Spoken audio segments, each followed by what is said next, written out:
Good morning, my darlings. This is Tanya Aarons coming to you from Titania's realm at Sacred Space. I can't prove it to you, but today, the 3rd of November 2022, it is currently 9:25 a.m. Charlie and I just had the most beautiful interaction. We walked down to feed the fish, and on our way back across the garden from where the fish pond is, I stopped in at the letterbox and I was admiring this glorious rose. It's a Brindabella raspberry tiger, and it's struggled for years, and it's supposed to be perfectly bred for our Queensland climate, but it's struggled for years. So it usually almost dies and then randomly puts out one glorious rose at a time, because that's all it can manage, right? Poor rose, it struggles like me. God's bless. Anyway, before I picked it though, this most magical thing happened. The king parrot that visits my garden regularly and is usually very shy and avoidant, he usually comes with his mate. He, being a male king parrot, is bright red with green wings, and the female is green with a little bit of red on the wings, I think. But anyway, she's mostly green.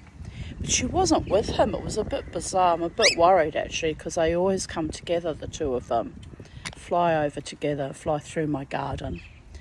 And they haven't been here very often lately, and that's okay, because they do little tours all around the neighbourhood. But anyway, I squished her tail and she didn't like that. So anyway, we're out near the letterbox, weren't we, Charlie? And the king parrot flew above our head on a branch high up above our head. And I was so delighted to see him, and I always yell out, "Oh my gosh, the king is here!" because he's just so beautiful. And it's also a little bit of a whimsical and joke that I don't have a partner. And so I always go, "Oh, the king is here." And I take it as a little magical sign that, love is all around me, even if in reality I don't have a male partner, right? Of the human distinction. So anyway, I have my little joke with the multiverses, and the multiverses has a little joke back. So I yell out, "Oh my God, the king is here." And do you know, the most magical and astounding thing just happened? The king parrot flew down to branches close to us and sort of checked out Beauregard, and Beauregard looked at him. And I actually didn't we, Charlie? We had a little conversation with the king parrot, and Charlie was equally amazed. She was sitting on my shoulder just looking like, probably a bit frightened actually, that he might attack us, but he didn't. None of the birds attack us, Charlie. They just watch you. They think you're quite magical and unusual, sitting on your mum's shoulder, walking around the garden in freedom. Yes, you're very blessed and lucky birdie. So anyway, we're standing there and I'm talking to the king parrot, and I said to him, "Well, where's your lady? Where's the queen?" And he's just sort of, looking at me. He had a few little marks on his front of his tummy, like he's been injured at some stage, but he was okay. But he had something wrong with his plumage, wasn't quite right. I don't know where his mate was. I'm worried now because it's unusual. It's unusual for him to come to our garden without her, and unusual for him to stop and have an actual conversation with me. He was quite close. And you know what? I normally have my phone with me all the time, glued to my face like this, like a social media addict, And at this point in time, this morning, I didn't have the phone with me. Can you believe it? So I'm telling you what happened anyway, because it's just too awesome. It's just too beautiful.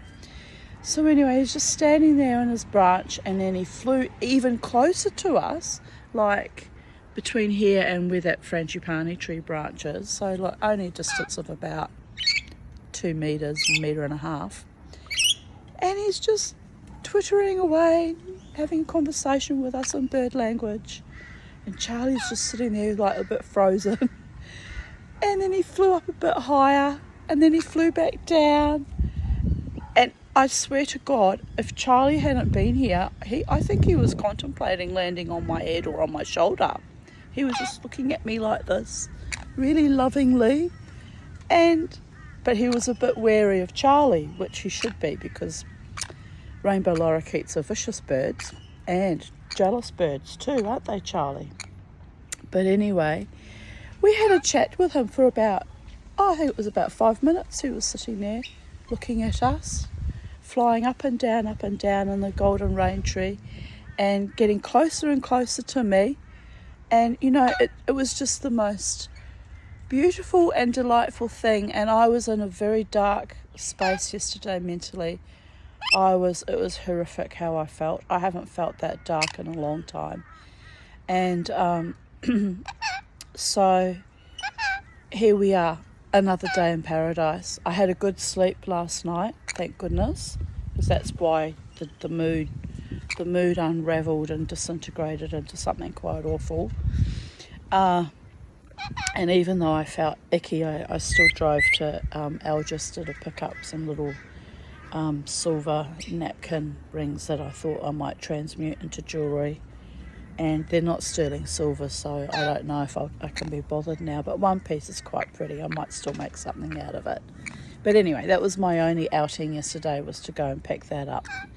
And driving in the car, when I was in a really dark mental mood, I was really anxious and really hypervigilant. So that was even a bit scary, you know. So this morning I feel better, had a good sleep, and the visitation from the king parrot reminds me, as I stated in a comment earlier on Facebook, there is so much beauty and love available to me and all of us in our world that we need to hold on to that and cherish it and value and appreciate it and spread more joy, not oi, even though I felt icky yesterday. We're back in the game, Charlie. You want to go up in the tree? You're looking up at the tree right here. La vie en rose, Charlie. La belle époque. It's a belle époque because we're going to make it belle. Forget about the horror and ghastly, moribund, ugliness of the world. Today is a beautiful day. She's wanting to go up in the tree and eat the yellow flowers and be a bird. Yes, I suspected right. Good girl, Charlie.